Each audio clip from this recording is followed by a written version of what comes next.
Save save. बात चाहे धर्म की हो, सेवा की हो या फिर युद्ध की हो, हिंदुस्तान के क्षत्रियों ने सभी में अपना बलिदान दिया है और एक ऐतिहासिक मोर्चा संभाला है। ऐसे ही आज हम बात करने वाले हैं एक वाघेर क्षत्रिय की। यह है गुजरात के देवभूमि द्वारिका के विधायक पबुभा माणेक।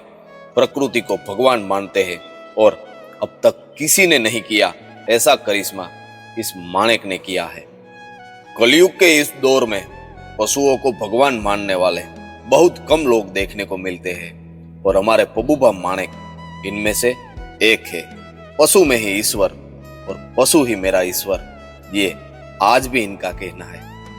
आज ना जाने कितनी गौ माताएं बाजार में भूखी घूम रही है और यदि उसी बाजार से हम घास खरीदने जाते हैं तो मुझे और आपको 80 से 100 रुपये में एक मण तक मिलता है, मगर पबुभा माणेक का द्वारका की सभी गौशालाओं को 30 से 35 रुपये में एक मण घास देना किसी करिश्मे से कम नहीं लगता मुझे। जो अभी आप हमारी स्क्रीन पर देख रहे हैं वो है नेपियर हरा घास, जो कि पबुभा माणेक ने अपने 300 एकड़ की जमीन में बोया है।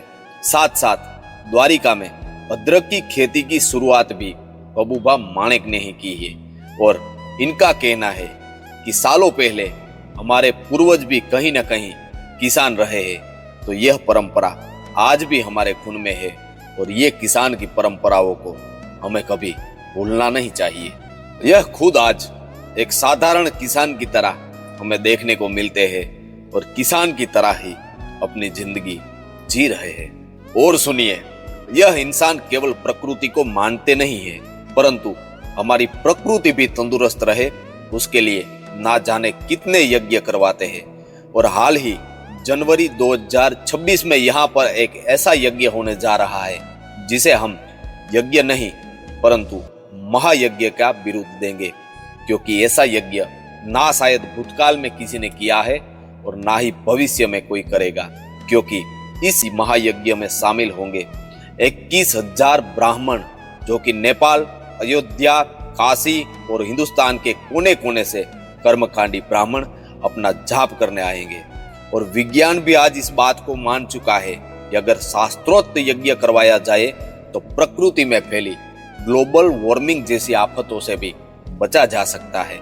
विधायक के अलावा इनका खुद का किरदार भी लाजवाब है। यह व्यक्ति समाज में फैले हुए कुरिवाजों को दूर करने में आज भी अहम भूमिका अदा कर रहे हैं।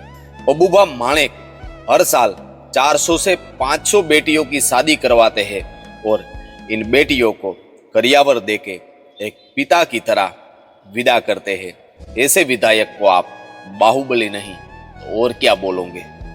इनके अलावा क्षत्रिय हिंदू वाघेर समाज में आज जो क्रांति और विकास हुआ है उनका यश भी पबुभा माणेक और वाघेर समाज के सारे युवाओं को जाता है, क्योंकि बलि प्रथा से दूर रहना और लड़की और लड़कों को एक समान मानकर उनको पढ़ाना लिखाना और पूरे समाज का विकास करना आज भी इनका पहला कर्तव्य रहता है।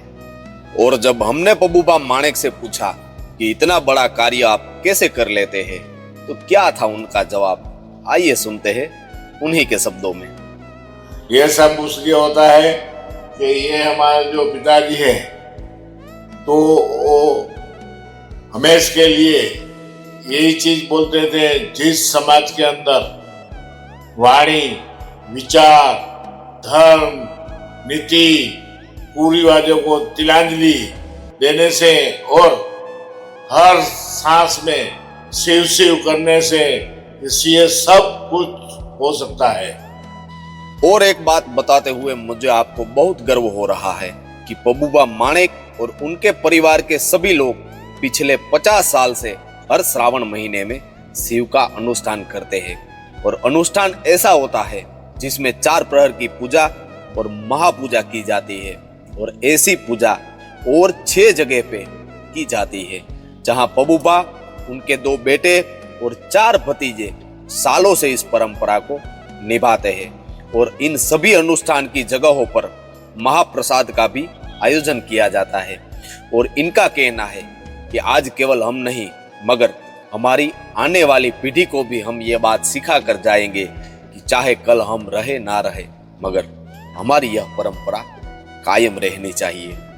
ऐसे सनातनी और धार्मिक रास्तों पर चलने वाले यह विधायक जी का वाछू गांव में एक बहुत बड़ा फार्म है, जहां पर एक कल्प वृक्ष का पेड़ लगा हुआ है, जो कि पूरे भारत में, या तो मैं ऐसा भी बोल सकता हूं कि पूरे विश्व में 5 से 6 जगह पर ही होगा।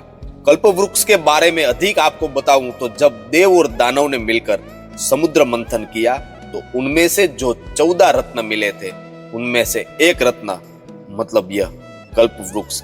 और वीडियो के अंत में आप सभी से निवेदन करता हूं, यदि आपको भी लगता है कि ऐसे विधायक हर क्षेत्र में होने चाहिए, तो आइए एक बार लिखते हैं, save save save save save save.